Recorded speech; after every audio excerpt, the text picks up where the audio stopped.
Oh god. Oh god.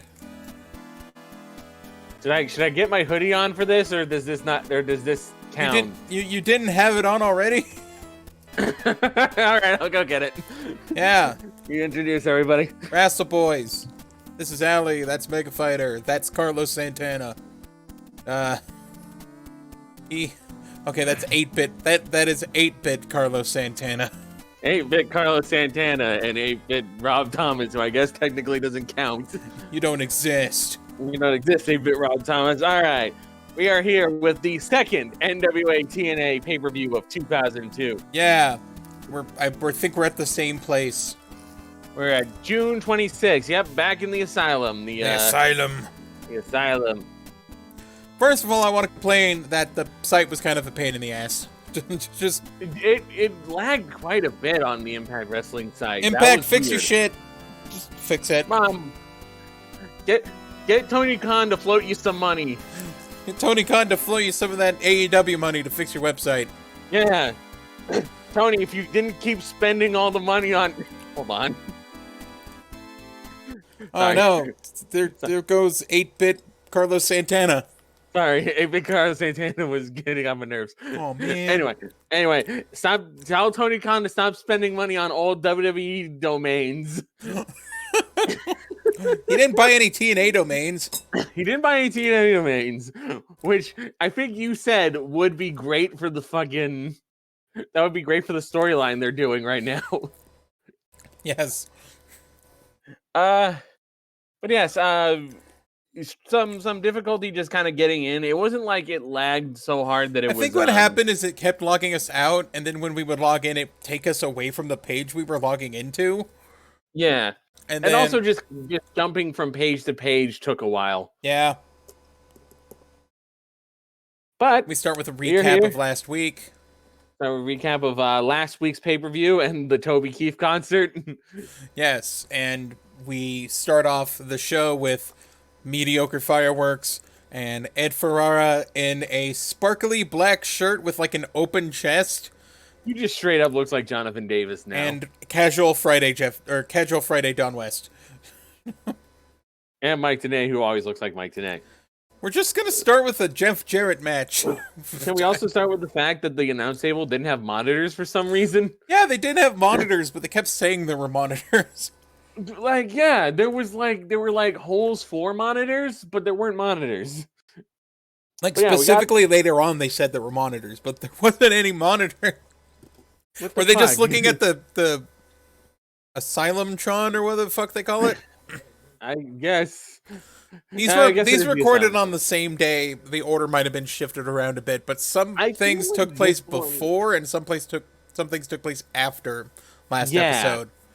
Yeah, the recording was weird. I think this was recorded first, and then they recorded the first pay-per-view. He ain't dead, he ain't the Rock.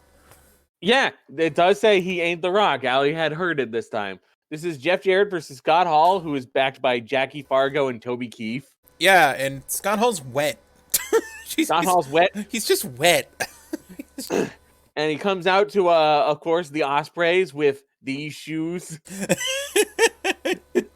These shoes. These shoes. Not those shoes. That's by the Eagles. This is the Ospreys with these shoes. So this match it starts off a little rocky. Well, also, Scott Hall had these shitty sparklers. Scott Hall had shitty sparklers. When he was doing his posing and shit, it was just like... There was like a sparkler. It was about as much explosive as an AEW barbed wire death match. Topical. Topical. That's just gonna be there. Toby Keith is very tall. It turns out I didn't realize that. Surprisingly tall. This match isn't bad, actually. Yeah, like I said, it kind of starts off. They kind of just circle each other a bit. But when they start actually wrestling, it's like, yeah, I can kind of see why they always booked Scott Hall and Jeff Jarrett so much. Well, it felt like wrestling when I was watching it, because they were actually, doing shit with each other. And people were playing their roles, yeah. I was distracted by the commentary making bets. Commentary's making bets, but it's like Scott Hall's there, doing power stuff. Jeff Jarrett's smaller, so he's working a more methodical, just like he's hitting moves carefully. He's putting in chokeholds. He was a Nice. spring chicken. He was a spring chicken. It wasn't bad. Don West marked out the whole time. Don West is good for this because you are energized when Don West is just freaking the hell out. There's this weird part of the match where, like, I think it was Jarrod locked Scott Hall in a headlock, and then they just cut to the crowd. Yeah. And then they cut back, and then they switched who's doing the headlock, and then they cut back to the crowd again, and I'm like, what the fuck? Stop! Why do you need to cut to the crowd? Like, they wanted to show the crowd's excitement or whatever, but it's like they're literally wrestling right now. They are in a rest hold. I don't think the crowd's that excited. Scott Hall goes for the Razor's Edge, but K Crush is out there, and he interferes. He runs out with a shirt with his face on the back. Yes, airbrushed K Crush shirt. Wonderful. Anyway. He comes out to interfere on, I guess, Jarrett's behalf, or just to yell at somebody. I don't know. And then Brian Christopher runs in. Hey, I was going to do a gag. Go ahead. Now, who would be the most likely person to save Scott Hall? Who would be the most likely person to save Scott Hall? That isn't hired at the moment. Well, it probably has to be X-Pac, but who do we got? Who do we got? Well, who do we got that's like X-Pac? Well, we got Brian Christopher. Boogity boogity Brian Christopher. Boogity boogity boogity Brian Christopher. Yeah, Brian Christopher kind of chases at like K Crush, but he's holding his arms up and kind of flailing them. Yeah, it's like he's trying to. It's like he's trying to spook a sheep. Yeah, it's like he's trying to pretend to be a ghost or something. Ooh. Does he think R-Truth doesn't like ghosts? Toby Keith hits Jeff Jarrod in the balls. And you know what's the weird part? The ref was watching as Toby Keith hit Jeff Jarrod in his balls. No DQ. Didn't DQ him or nothing. And then Scott Hall wins. And Scott Hall wins. Oh, I remember actually. Wait, was it? I remember at one point R-Truth and Jeff Jarrod do a really wonky double team, or was that?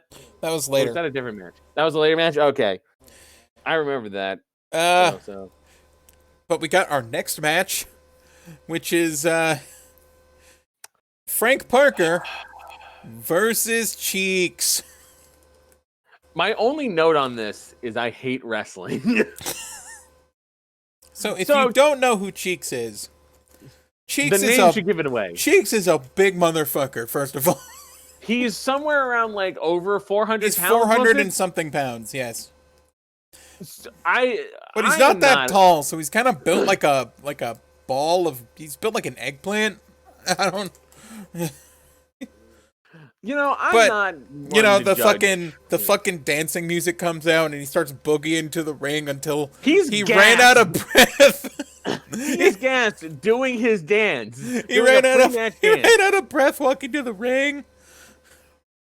He was wearing like this big shiny robe, if I recall. I swear to God, his entire outfit looked like a trash bag. I remember someone talking about Jimmy Valiant, and I'm like, who the fuck's Jimmy Valiant? I think it's because Frank Parker.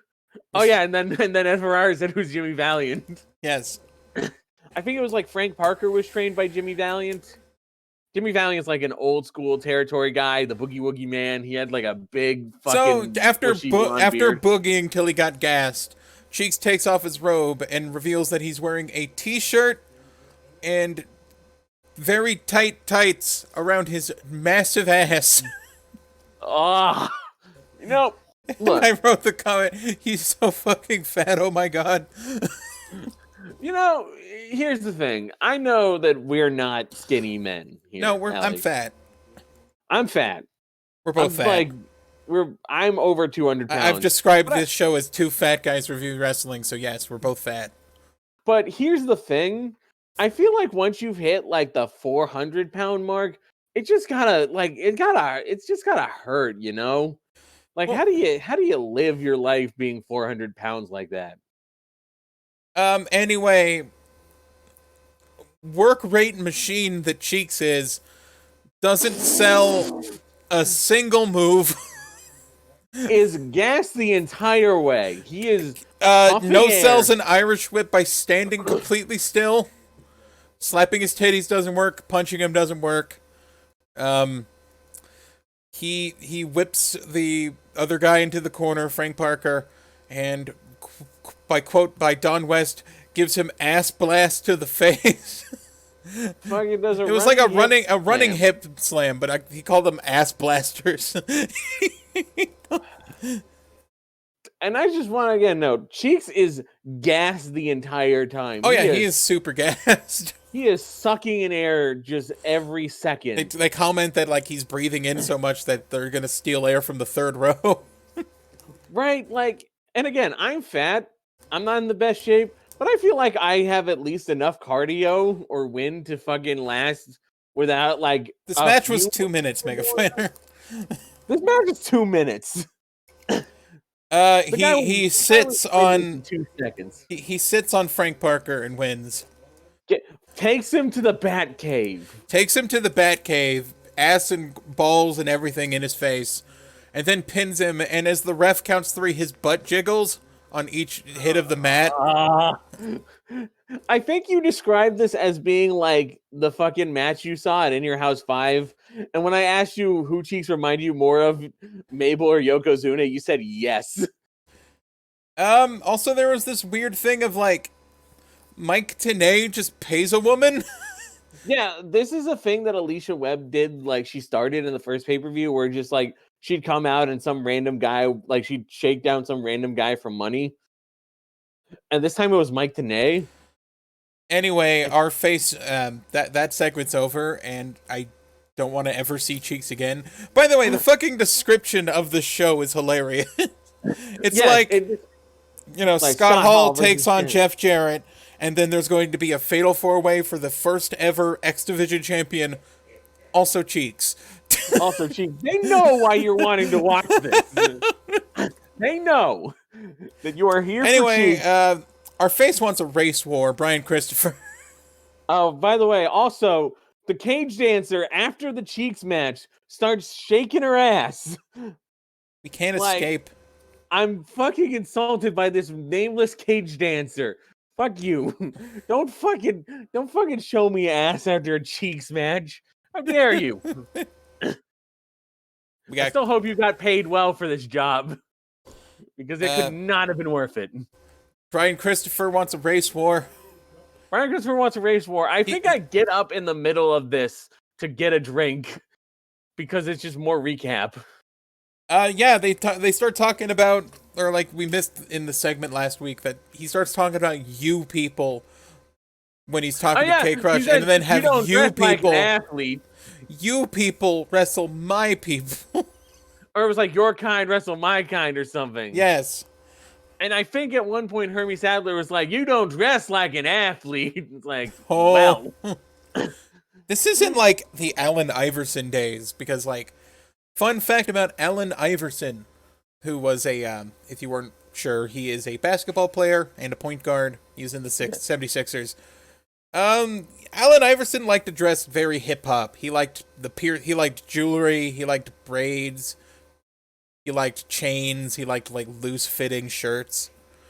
And Allen Iverson actually, for the most part, was the reason why they banned like street and hip hop clothes from the NBA. Wow. Yeah. Like not because he asked for it, but because people were so outraged by him and his grill. Oh God. That they had to ban hip hop clothing from the NBA.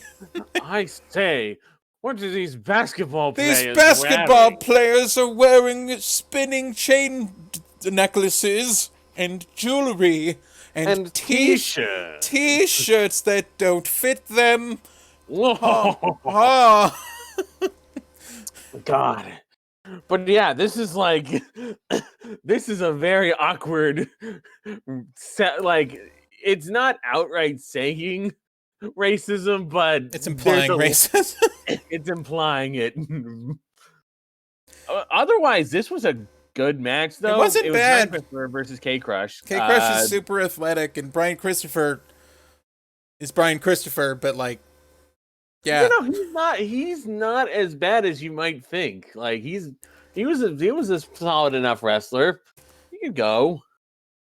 He kept up. He kept up. I'd say with K Crush during this match. It was a decent match. There was a spot where like K Crush gets crotched, and then the NASCAR guys just kind of bounce him. Yeah, he's kind of climbing out of the ring, and then like they both grab like ends of the rope and just kind of start jiggling the rope. And he's like, my K Crushes. His K Crushes were K crushed so hard that he started singing like Danny Brown. Brian wins with the hip hop drop. He puts on a pair of goggles and hits a leg drop from the top rope. Yeah. Racism wins. Racism wins. I will say, having the NASCAR guys only do the fucking crotch spot is perfectly fine with me. I don't like it when they get involved in the match, like when they have to start wrestling. Yeah, when they have to start wrestling, which I'm sure is going to happen in the next. I don't mind the spare like kendo stick shot or like a ball hit from a celebrity guest, like when Hugh Jackman punched Dolph Ziggler. That was fine. Yeah, like there's a difference between fucking Jon Stewart interfering in a match and Jon Stewart being in a match. Yes, but yeah, that match was good. I feel like K Crush was a main event level person if they just gave him a shot. If they tried. Now for the women's strip pajama battle royale. The Miss TNA lingerie battle royale. Yeah, everyone was wearing pajamas. What could only be described as like hospital pajamas. I remember like the Woo LOL TNA like thing listed them as like pajamas from an insane asylum. And it's like, yeah, fairly close. Well, they had that pattern on them. They had like it was like kind of that pale blue, and they had that pattern on it. Like I said to you, it's like they were at a dentist or something, or like they were going in for inpatient surgery. Oh yeah, definitely. Not the robes with the butt hanging out. That's like different. No. Yeah, I know what you mean. And this match had exactly zero wrestling in it. Like, all it was hair pulling, like overhand slappy punches that like you think women do, or like a guy thinks women do, where it's like, and then like people ripping each other's clothes off. That's it. Basically, I feel like I need to make a statement here. If this is all you're gonna do with your women's division, you may as well not have a women's division. And also, there were some actually like, I'll be honest, I had no fucking idea who was in this match besides like Francine, Daphne, and Mickie James. That was it. Elektra was like, I guess, an ECW person. Other, like, I mentioned them before, like in the last episode, and how some of them didn't even have like a Pro Wrestling Wiki article, and others were like red linked on there. Yeah. Like we start off with Jeremy Borash like fucking up the first two introductions and then just not giving introductions to the rest of the show. He fucked up. He announced the first girl as Francine and then announced Francine as someone else, and like the commentary was just like, that's not it. That's not Jeremy Borash. No, they were fucking lacing into him on that one. Yeah. I have the note, insert Pornhub titles here as a joke on just this match. It's just like, I don't know. Like Francine gets eliminated and starts crying on the floor in like her lingerie. And then Ed Farrara just gets up and walks over to her and pretends to console her just so he can squeeze her tits. Yo, can we talk about how, like, at least twice I remember seeing women kind of like covering up their chests, like they got like a wardrobe malfunction, or they got their like top ripped off fully, but they're wearing like a bikini top on. Well, some were wearing bikinis and some were wearing lingerie. Yeah, some were wearing like a Victoria's Secret bra, that kind of thing. And like Francine did that too, and I was just like, you're fine. You're wearing a bikini top. You don't need to cover up. You're not, like, what's going on? Yeah, and then fucking, like, Ed Farrara comes out and he's, like, trying to console her, and then he's, like, copping a feel on her. Yeah. And this goes on for a while. Where I think there's like a fake blowjob spot where like they start taking off her pants. Like no, taking off his Francine pants. gets down on her knees. She starts taking off Farrara's belt, and then she crotches him, and then starts hitting him with the belt. And just starts whipping him with his own belt. This takes away from the match, and we don't even see Alexis. Oh yeah, this happened outside the whole time. And by the way, Daphne got eliminated. Daphne and Mickey James got eliminated. We're down to Elektra, who had cut the promo saying Francine had bankrupted ECW, and Taylor Vaughn. Francine doesn't even make it to the finals of the fucking battle royale that they set up, where she was going to be like the major feud of the battle royale. Yeah, and the winner gets to work at TNA, so cool. And the winner gets to be Miss TNA. TNA. I have the note, this match fucking sucks. Anyway, back to the Swippas. And then Goldilocks is out there interviewing Apollo, but then this random lady, this bitch comes out. Some bitch named Bobcat. So we don't know, and she's like, why aren't you interviewing anyone, Goldilocks? I am literally interviewing someone. Interview him. Interview David Young. And it's like she's pointing to this guy. I don't think she even says his name. She just goes like, no, she doesn't say David Young. She doesn't say David Young. She says that guy. And she just points to this kind of balding guy in the back with DY on his fucking pants. Yeah. And then like Apollo just leaves. Apollo's just gone, and then eventually Bobcat and this guy walk off. And then we got our next match, Apollo versus David Young. Yeah. I would like to point out that this is not Smooth by Carlos Santana. Yes, Apollo comes out to what is very much supposed to be like just a riff on like Smooth. Like it is blatantly a rip off of Smooth. Look, I'm going to play some of the theme. We're gonna pull it up. We're gonna pull it up. Keep in mind, this is not Smooth by Carlos Santana, featuring Rob Thomas.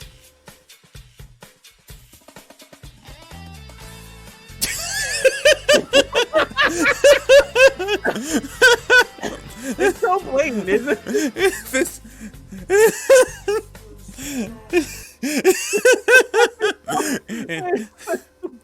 Mega Fighter bought a hoodie that says, "I'd rather be listening to Smooth" by Carlos Santana featuring Rob Thomas. Yes. And he went to go put it on. Yes. Like it has like a lot of words, but that is the baseline of it, is that I'd rather be listening to Smooth. It is a great hoodie, and I love it. And I didn't think I'd get more mileage out of it than this, but anyway, the person I think the person that comes out with David Young starts Bobcat. Is she the one who starts like sexually harassing Jeremy Borash? Yes. Yeah, she just starts stripping on Jeremy Borash's lap, who looks visibly uncomfortable. She is getting all up in like Jeremy Borash's business. Farrara comments on it, and I want him to shut the fuck up. And I am just baffled, and like I can't even fucking focus on the match. I don't know what the hell's going on. The weirder part is fucking David Young doesn't know about this and starts getting mad that Bobcat's like grinding on Jeremy Borash. And like you'd think the gimmick would be like she'd start flirting with Apollo and like David Young would get distracted or something and get upset. But no, she's getting all up in the business of Jeremy Borash. Frosted tip Jeremy Borash. Frosted tips Jeremy Borash. Apollo wins with what is like a spin out stunner. It's like an F5 into a stunner. Yeah, it's I think it's usually called the Hawaiian Smasher or something. I have nothing to bitch about Apollo besides that is not Smooth by Carlos Santana. I don't know why I think it's called the Hawaiian. That is Chunky by Jorge Santana. It's about his favorite peanut butter, of course. Featuring Roberto Tomas. Yes, which might be Rob Thomas in a fake mustache. Oh, Fireman's Carry Cutter, the Hit the Showers, or the You're Dismissed. Oh, okay. Does Because he have Alex like Riley said it. does he have like a school gimmick? I don't. No, I was remembering what like Alex Riley did the same move, and that's what I was referencing. All right, so you're right. Apollo wins with cum in the shower, and wait, did I say did I say that wrong? Allie, can we not bring up David Flair right now? Okay. Do not bring up Undertaker and David Flair again. All right. So this is bad, and oh boy, I didn't realize it was going to get worse because out comes Joel. I'm a licker, not a fighter, and I'm not gay. Gertner. Joel Gertner here to announce his tag team, who live an alternative lifestyle. Holy fuck, I hate that fucking phrase. There comes the Rainbow Express. Here's an interesting thing about the Rainbow Express. You said it was pretty much a replacement for Lenny and Lodi, right? It was essentially, well, Lodi's out injured, and they made a point of referencing that. Yeah, but like, does Lodi need a good neck to fuck a guy? I don't know. So now it's just Lenny and Bruce right now, and I don't know when Lodi's gonna show up. So it's the Rainbow Express versus the Dupps. And when they announce the Dupps are coming out, the Dupps don't come out. And where are they? And they're sitting in the back near the exit because they don't want to wrestle. We don't want to wrestle those queers. Basically. They go every, like, it's like them alternative guys. They're left-wingers. Lefties, and it's like, you may as well just fucking say the F word. Drop the F-bomb on pay-per-view. See how, just do it. Just do it, you cowards. I mean, also, they won't wrestle the Rainbow Express because of their alternative lifestyle. These guys fuck their cousin. Yeah. That's their gimmick. Their gimmick is literally they fuck their cousin fluffed up. Who is their valet? Who's their valet? The one with the braids and the Daisy Dukes. Yeah. I started coming up with stupid names in response, like fucked up and cheeked up and screwed up. And of course, Richard dicked up. Yeah. Just fuck this. So they don't have a match, and they don't know what to do until the acting general manager of TNA just randomly finds Bill Behrens just randomly finds James Storm and Chris Harris, and they're leaving. And we're like, hey, Chris Harris, James Storm, you guys wanna wrestle? And they were like, okay. You got a match. You got a match. It's like they got hired at a Walmart. Yeah. I just got a new job. I got a job today. I don't know how it's gonna go. It's probably gonna be better than my old one. It literally was like, hey, you want a job? Okay, you work at Walmart now. I'm like, wait, what? It was like he went to a temp agency. They called him immediately. Called him like to come over. They called me 3 minutes after I applied, and while I was talking to the first person who called me, another person called me from the same place to also set up an appointment at the same fucking time. and I was like, can you talk to your other coworker? Because I think I literally just set up an appointment. And then she was like, Stacy, did Jake give you an appointment? And then it's like, yeah, he's showing up in 10 minutes. And I was just like, oh my God. and then you went there and they were like, you want to work at Walmart? Well, if they'll hire me, you're working at Walmart. You work at Walmart now. Okay. Well, this match I would like to call Don West Bitches About Gay People. Don West spends the whole time being homophobic. And like every time that this kayfabe gay tag team show any sign of affection or camaraderie with each other, like holding hands or kissing a cheek, like Don West will just go, "Ew, gay, icky!" Like, oh my God. Don West doesn't want the gay.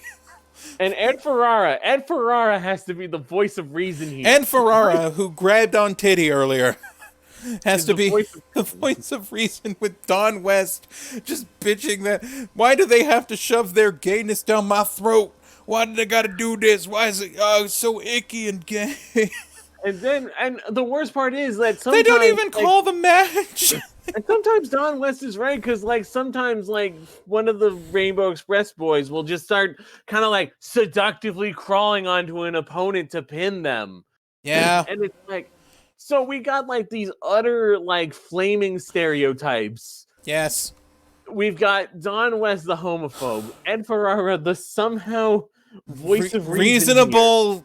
Sexual harasser, and Mike TNA, who we know what he did. And Mike TNA, who's just caught in the crossfire. Mike TNA know what he did. Apparently, James Storm and Chris Harris were rivals. I assume in Wildside. I think James Storm and Chris Harris were rivals in Wildside, but they bought the same jeans. They bought the same jeans. They both went to the Gap, bought the same jeans. There might have been a 2-for-1. I don't know. By the way, this is the start of America's Most Wanted.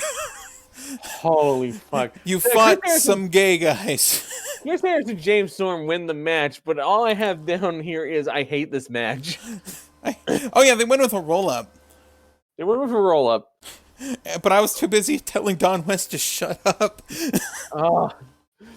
This match made my blood boil. Back to strippers. That's kind of their... I started joking because the theme song is really similar, but like if you've ever played Danganronpa, it's the Making Friends themes playing. Like not from like, I would say like from the first game. Yeah, like the sun, beautiful morning or something like that. It's fucking weird. Ricky Steamboat comes out. It doesn't make me think, man, I want to strip. But you know what makes me want to strip? Ricky Steamboat. Well, first off, I don't think that's the idea behind stripper music. You don't have to strip. They do. Yeah, but they can't even strip to good music. That's true.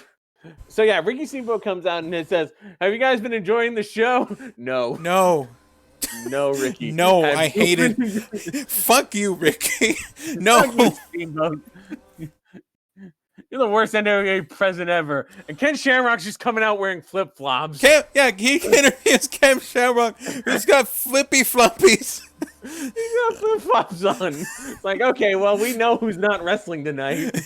Guess who's not working? This guy. Out comes James Mitchell, Reverend James Mitchell, who declares that his God, not your God, minister, comes out.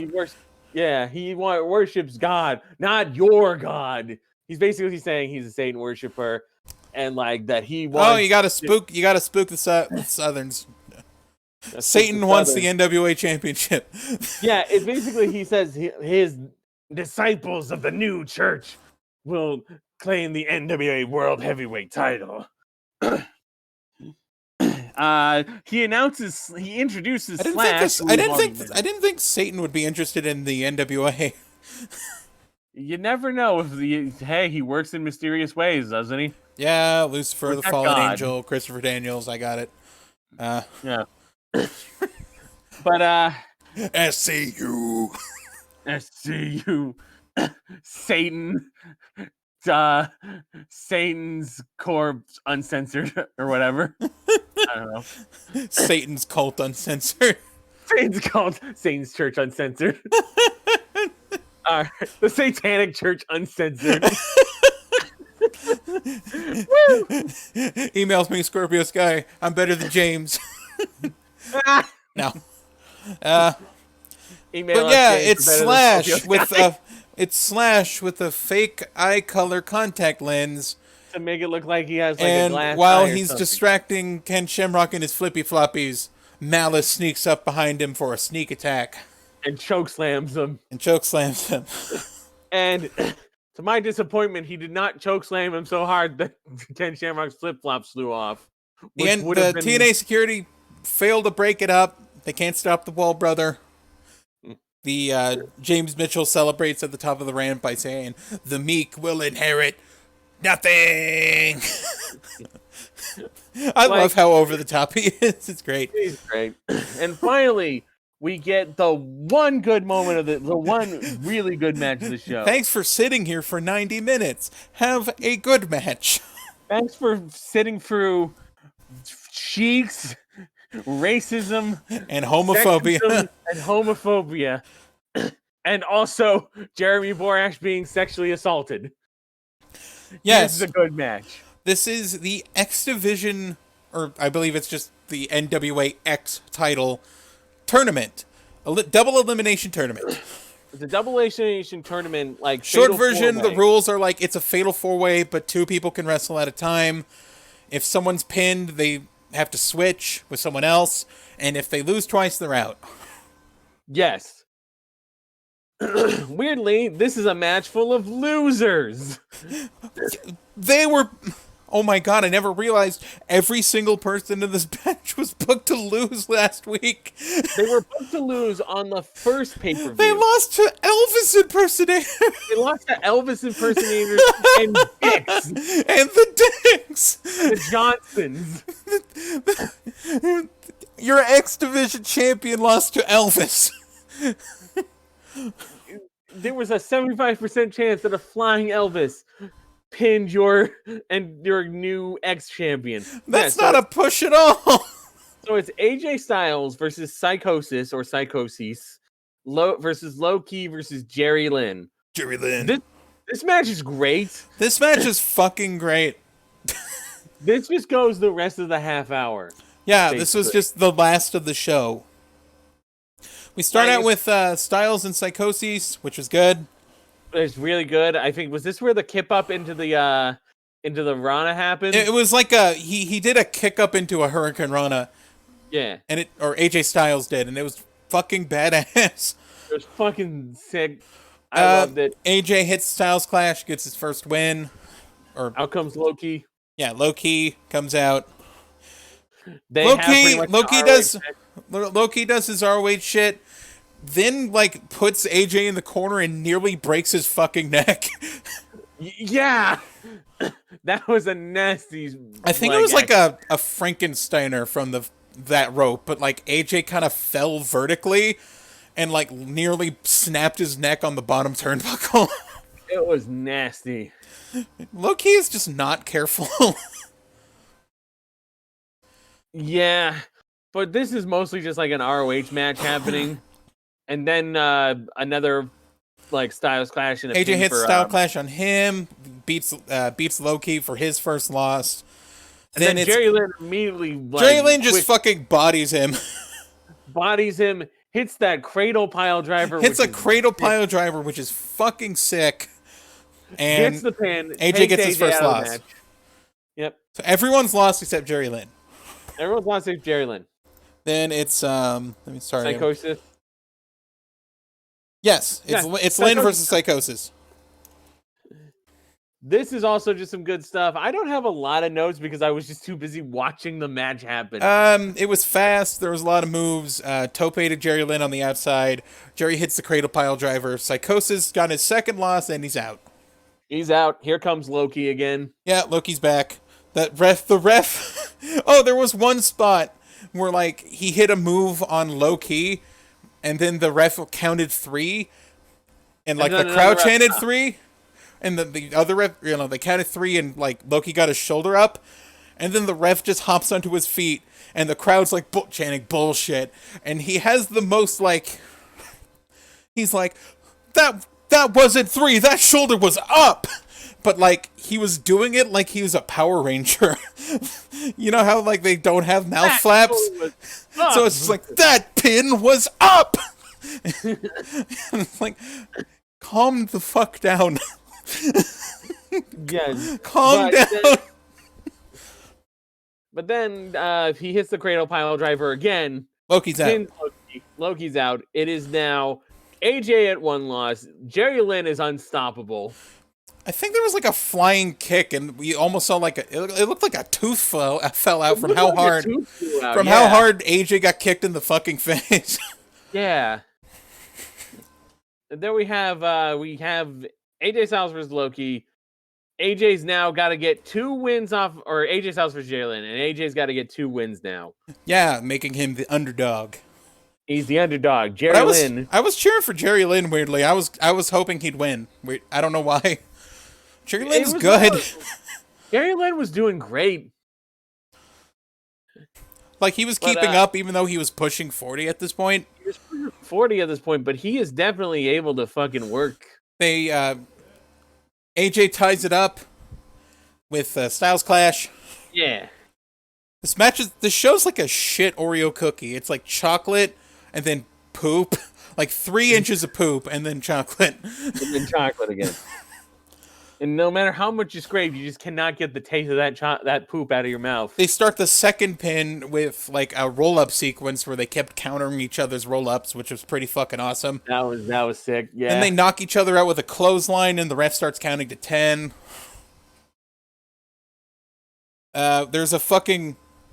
Oh yeah, I forgot, there's like this really cool spot where like Lynn counters another Hurricane Rana another kip of Hurricane Rana by AJ Styles. And he counters it into, like, a powerbomb version of the fucking Dominator. Yeah. That kicked ass. That was so awesome. AJ hits an Ushigoroshi. Ushigoroshi, Mamma Mia. I think that's the, like, fireman's carry neck breaker thing he does. Yeah. But this match is just all sorts of good. It slows down for a little bit. They trade near falls. This last pin sequence goes for like 12 minutes.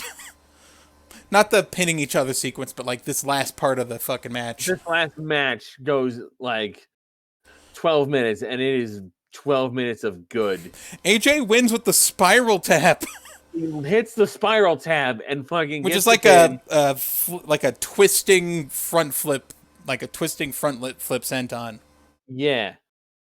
And AJ's your first ever X Division champion. Then there's streamers and everyone's celebrating, and then there's a recap. Yeah. We were fine with the recap, though, because there was a bunch of cool shit we missed. Yeah, I needed to see the spiral tab. I missed the spiral tab when it happened, but yeah, I got to see it. And whew. Yeah, and so that's the second episode of NWA. That's our second pay-per-view, yeah. Yeah.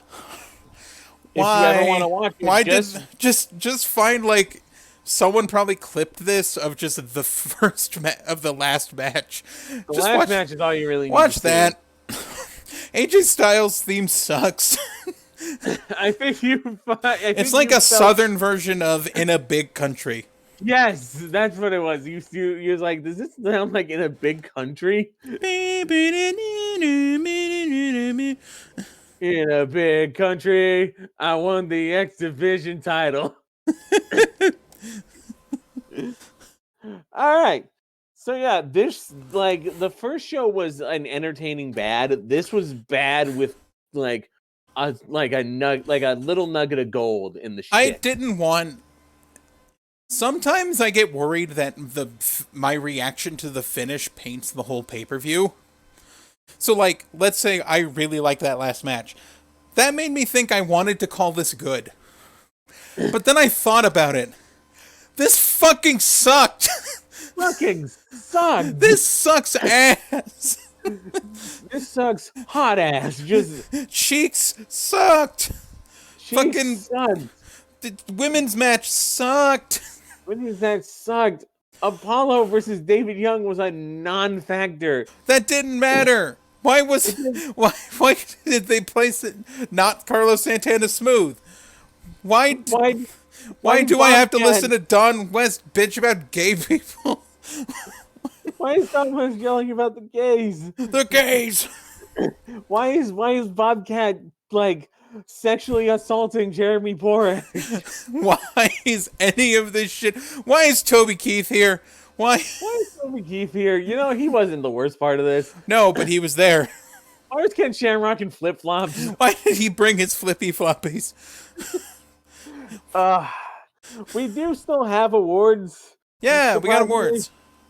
We have our MVP, AJ Styles, which is absolutely deserved. We were going to go with the winner of that X Division match would be the MVP. Jerry Lynn killed it, though. Jerry Lynn killed it, though, so he definitely gets honorary MVP, which does not get him points towards the Yeah, we don't track that, but he still did a good job. underrated goes to K Crush because goddamn, he's pretty good too. Yeah, he's pretty good. Sign of the week. Yes, we managed to find one. We found Towards the two very signs. Towards the end, Norman Smiley is the new Ric Flair, or is the next Ric Flair, which is a fucking bold statement.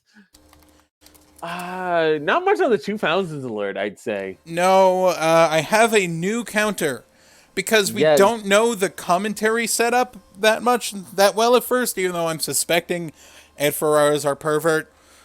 We have the It's the South counter. Which is all the things that are clearly booked because we're in the fucking They're South. They're booking to get heat from Southern people. That is the way I could describe the It's the South counter. Yes. That is 7. We had 7 moments of like Southern people things of like, oh, I hate gays in the South and blacks and you people and NASCAR and Toby Keith and Satan. I won't keep track of It's the South counter unless Ed Farrara doesn't shut the fuck up. Then I'm going to switch it to the Ed Farrara shut the fuck up counter. And I'll play like 1 second of a P.O.D. song every time. School of Hard Knocks. That's it. We are. I feel so alive. For the 1 second of P.O.D. That's it. Yeah. So I think we're done. Yeah, we're done. We gotta do the plugging of where you can find us, at Wrassleboyspod at WordPress or .wordpress.com. You kind of got it, yeah. Kind of got it. We're on Twitter at Wrassleboys, like wrestling, WRASSLE, boys like the gender boy. BOYS. BOYS.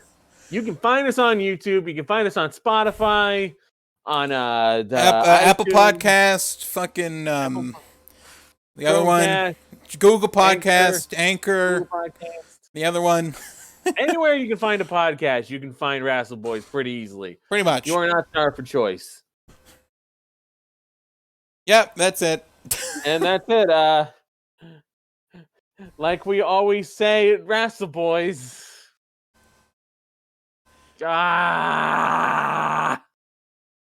Also, Cheex. Also,